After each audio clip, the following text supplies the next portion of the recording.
Summoner's Rift.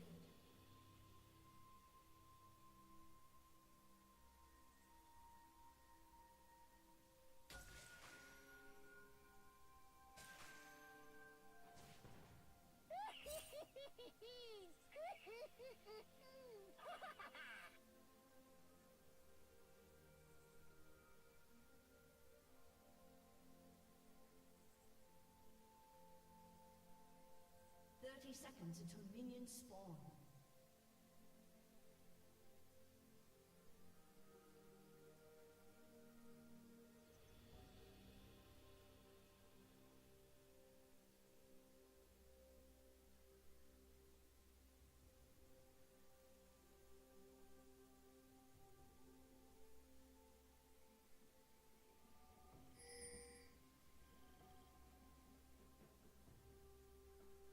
Minions have spawned.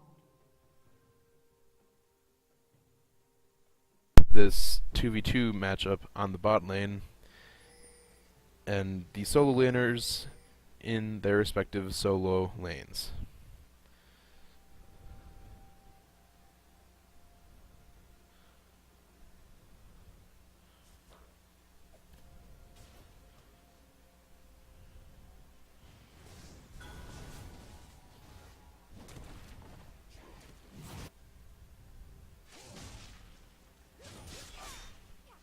So there go the top laners trading back early. It's going to be interesting to see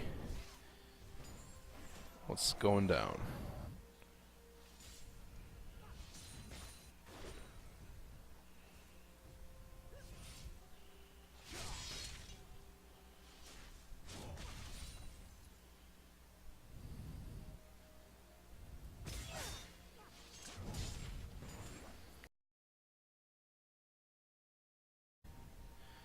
And I do believe this stream is successful, so we should be good to go. Hook lands onto the Graves. He is forced to flash out of there. Here comes the Rek'Sai though. Damage trading back from both ways in this 3v3. First blood onto the Vi. Now red side is running for their lives. There down goes the Corki, unable to finish off the Graves. So now it is a 2-for-0 in favor of the blue side.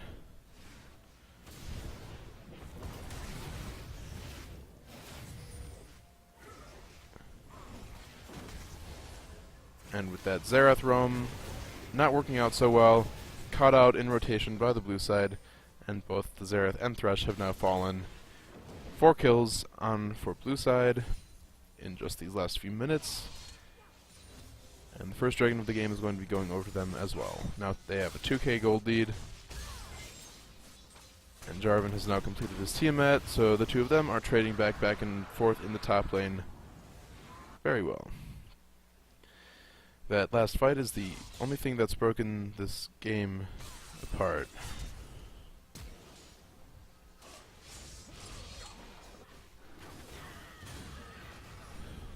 But between that,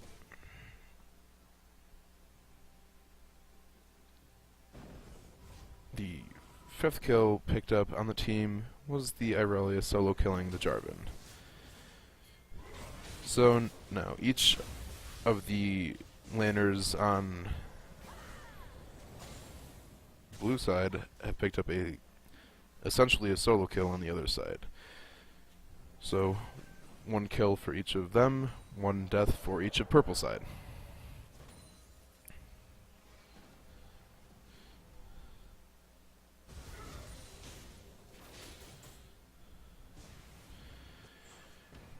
But going back to standard lane matchups, junglers are doing their buffs, doing their standard stuff.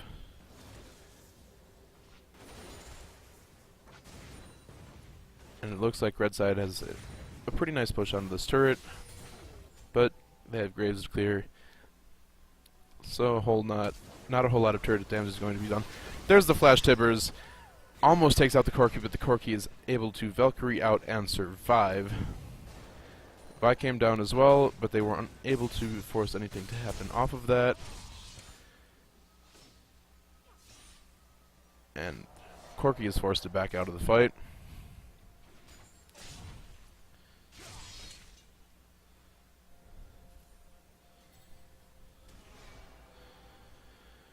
Alright. So, looks like we finally fixed the stream troubles that we've been having, so this is good to go. I have most of this recorded as well, so apart from the couple times where I had to take down the stream to fix a few things, most of this should be recorded as well, so I should be able to get that up, what you guys have been missing. Didn't miss a whole lot. It was a pretty slow early game. They stayed pretty dead in CS. There goes the Thresh Hook and Vi ultimate, dropping down the members of the blue side bot lane. Looks like Randman is going to get taken out here, and he walks away with just a sliver of health, but here comes the continued dominance of that Irelia in the top lane, dropping that Jarvan for a second time in the game.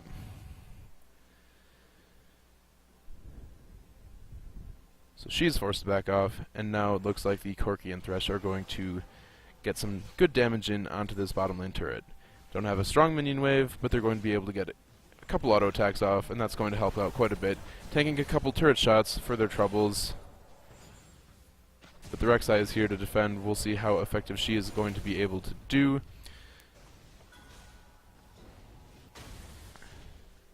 Lulu shield mitigating most of the damage from that Xerath. There goes the Irelia again, laying quite a bit of hurt onto that Jarvan, who has not finished off his Hydra yet. He's going to be significantly weaker than she is until he is able to do that. There's the full Xerath combo, taking the Lulu to just over half health. Now it looks like blue buff is going to be given over to that Xerath so he can continue to spam his combo onto Lulu's face and hopefully get a kill back. Here comes that Irelia. That combo dropping Jarvan dangerously and low yet again. Here comes the roam by Xerath to bot. Misses his skill shot though, and so they know he's there and are going to back off after getting that turret. That Jarvan is forced to go outside of turret range because that Irelia is just so potent right now. Phage and Sheen completed is going to be dishing out quite a bit of damage.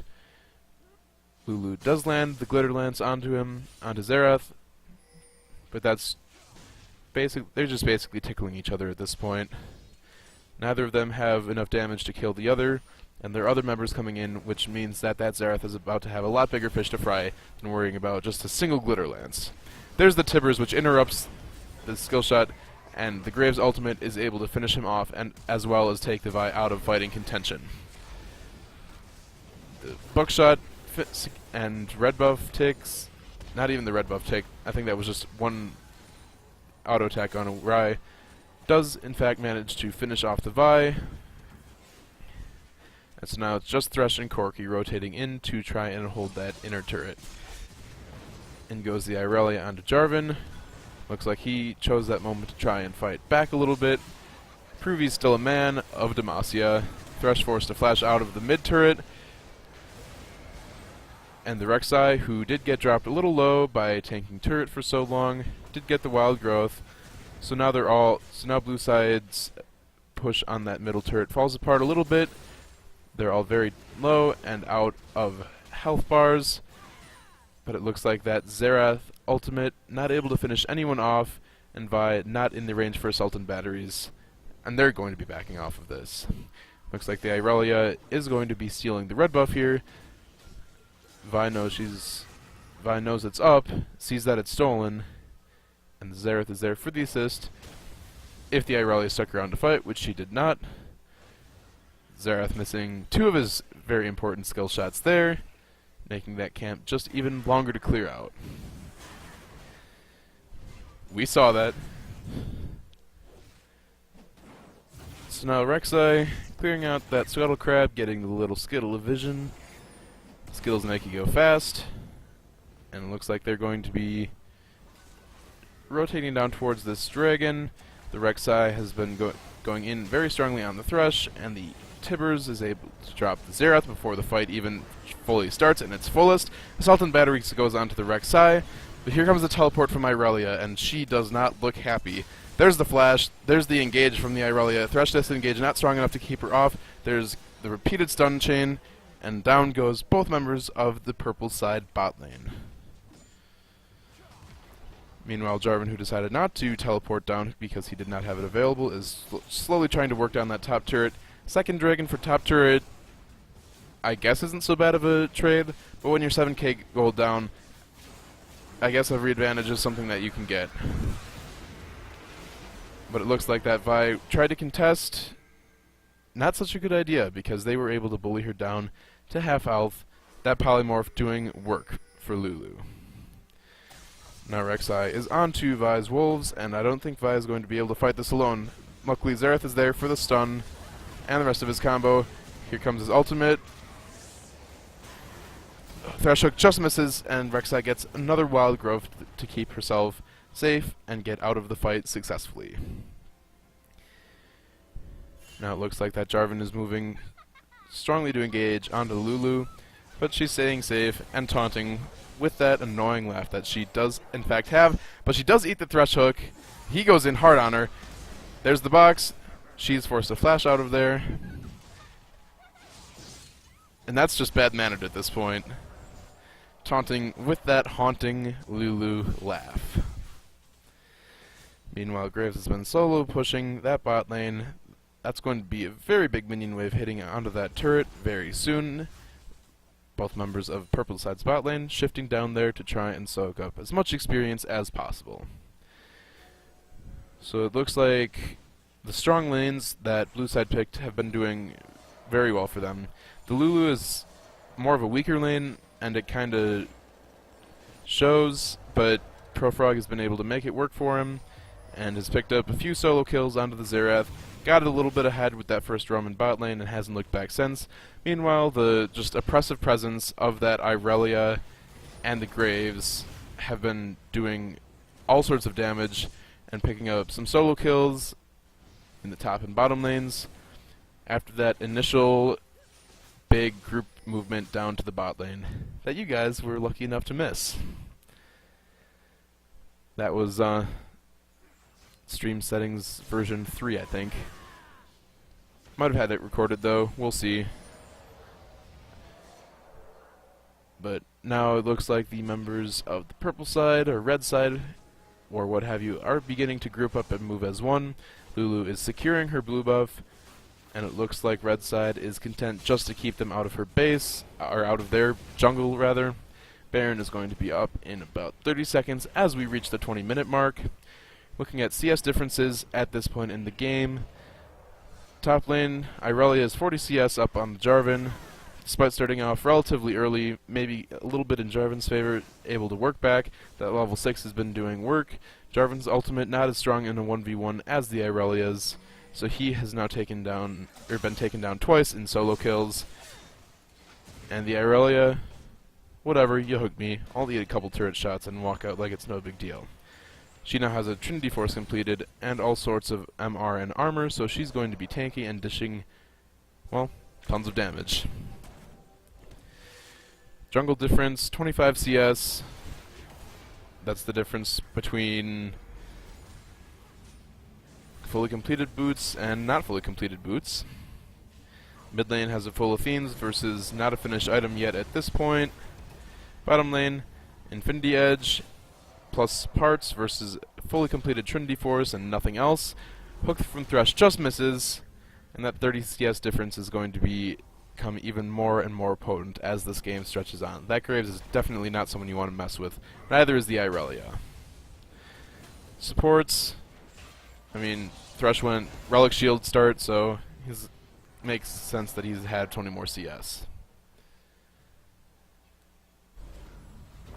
So it looks like the top side lane is slowly pushing in red side's favor, so if they are able to keep the blue team distracted bot long enough, slowly but surely, I have a feeling that wave is going to build up and build up and build up and hit that turret really hard. But it looks like that Irelia is rotating the top to clear that out. She's going to have teleport available unless this fight breaks out in the next 5 seconds. But I don't have a strong feeling it will. I believe Thresh just used his hook, so he's not going to have it available for a few more seconds. There's the Tibbers engagement. There's the Flay and the box. But that's not going to be dealing as much damage as the Tibbers. ProFrog dropped very low, but so is the Thresh. both of them are getting dropped out of this fight immediately. Xerath is on the back line, dropping ultimates in left and right. There go two members of the blue side, but there goes J4 in the compensation. Irelia is so tanky, and she's just doing work against that Vi. Is unable to finish them off, so that fight was a 3-for-3. And that wave top was not completely neutralized, so... But even though it was a 3-for-3, we still have the two strongest members of the blue side available, that being the Graves and Irelia. I have a feeling in a straight-up 2v2 they could easily take out the Xerath and Vi. But they are backing out. Irelia is returning to that lane, maybe to push it in even harder. Dragon going to be coming up in 30 seconds. Graves pushing out the mid lane, and that bot lane is already pushed. Irelia making sure that it gets pushed to turret, so they can hopefully go for their third secure of the game. All of the members of purple side, or red side, what have you, coming up finally for this fight. Looks like the Jarvan is slowly inclining towards that towards his red, might be going for that rather than the third dragon. If he smites that, that is going to be a critical summoner spell not available for the Dragon Dance. Just kidding, he's their top laner, so it doesn't really matter for him. Vi is running down through their jungle, but blue side is sweeping out. Blue team is sweeping out the wards. They're going to have very strong vision presence. OakieD wards over that wall, but is spotted by several wards of blue teams. Jarvan forced to flag and drag over the wall to keep himself safe from that Irelia dominance. And Dragon has been started. I don't think red team had an exact timer on it. So it's going to be taken down very quickly here, and red team has not been able to react to it. They haven't even decided to push a lane. Thresh hook does land onto the support Annie. She does have her stun up and put on her dancing shoes to keep herself safe from the Xerath ult. She still has half health, which might be enough to deal with an initiation. Xerath gets engaged upon. Corki gets engaged upon as well. There's all sorts of chaos in the Windy City going on there. There's the Tibbers. Almost drops the Jarvan. He's walking out with just a sliver of health. And it looks like blue side is caught in a sticky situation if they did not have all of the health bars to deal with the three members of Madison who are still in fighting shape. Corki really should go back. He doesn't have a whole lot of mana for his ultimates yet available. There's the backing, and it looks like the blue side is just going to be finishing off some of purple side's jungle and waiting for this next minion wave to work on that turret. All of the wards have been swept out. Vision of that jungle is completely in blue side's favor. There's enough of a minion wave that they need to be able to finish off that turret. Here comes the Irelia and Rek'Sai finding the Vi. Assault and batteries goes onto the Rek'Sai. Thresh hook does land, but it looks like the Corki was slightly out of focus there, getting a little too aggressive into that fight. And the flag and drag, unable to lock anyone down. There's the Graves going ham to get up that kill onto the Thresh. Graves putting on a clinic on going aggressive at the right times for the AD carry. Meanwhile, Corki got caught out just a little bit. Irelia, this time, still hasn't been killed in this series, picking very tanky characters that are able to dish out quite a bit of damage. Irelia a little bit more bursty, a little less tanky than the Mundo, but still having great success in this game. There's the Xerath ulti, basically saying, hey, I don't like that you're taking my blue buff, but I'm not really going to be able to stop you. But looks like this Vi is running down. I do not believe she has her ultimate available at this point. That's still on more than half cooldown, so she's just going to be clearing wolves. Red side desperately going to be trying to push out waves here before this next fight breaks out. Dragon has just been taken, so it's not going to be on there. I have a feeling that blue side is going to go for a catch somewhere, get a very strong initiation off, because I do believe their team fighting at this point in the game is going to be stronger, because they have an 11k gold lead, which is going to deal lots of damage in the items that they've been able to buy, and the experience that they have over their counterparts. So red buff probably given over to Corki here with that missile. And Thresh hook misses. So this fight is not going to be engaged upon on red side's terms. Annie does have her flash tibbers available. I have a feeling that's going to be the preferred initiation method of choice. Looks like they are heading towards Nasher's pit,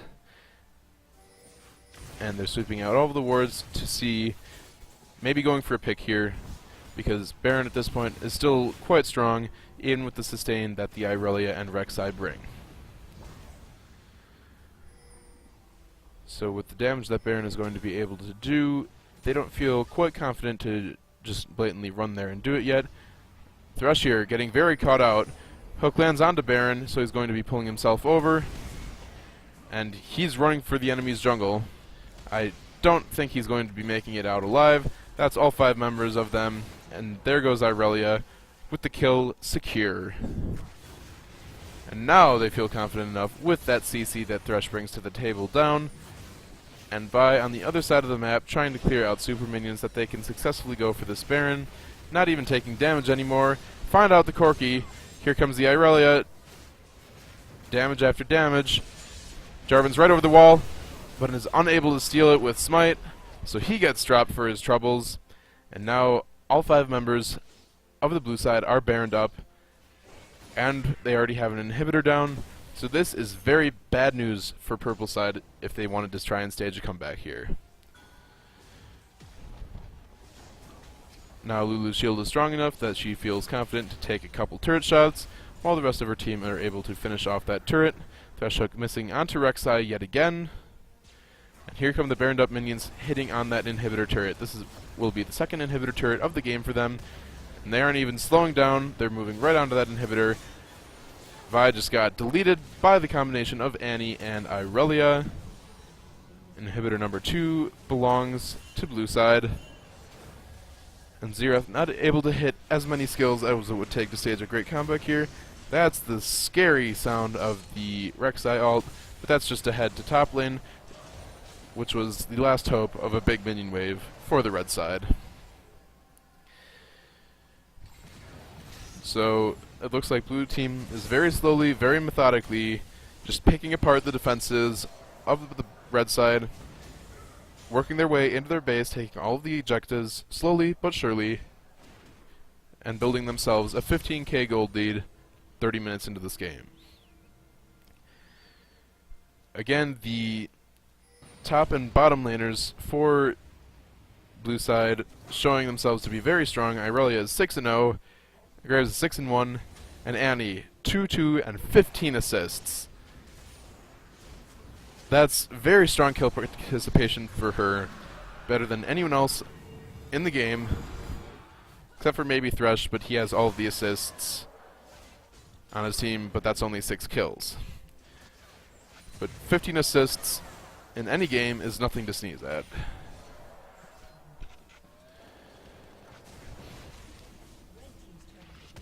So just a few of the members of blue side are using that Baron buff to their fullest, pushing in waves even stronger. The Threshold misses again, and here comes the teleport and the Rek'Sai. Irelia's teleported in, gets hit by the box immediately. ProFrog forced a wild growth himself to keep himself alive, but it just delays the inevitable.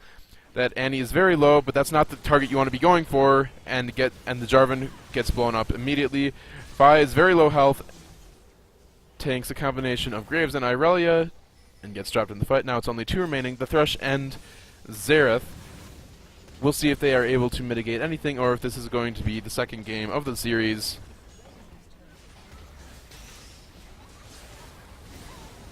The Thresh finally landing a hook, taking down the Annie, but that's just a little bit off the end, and blue side takes game 2.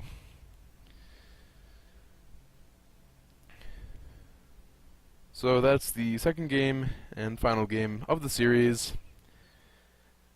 Blue side consisting of NannerBeans in the top lane with the Alex 55137 on the Rek'Sai in the jungle, ProFrog in the mid lane, Randman 166 on AD carry, and the one, the only, the Stoltmeister on support.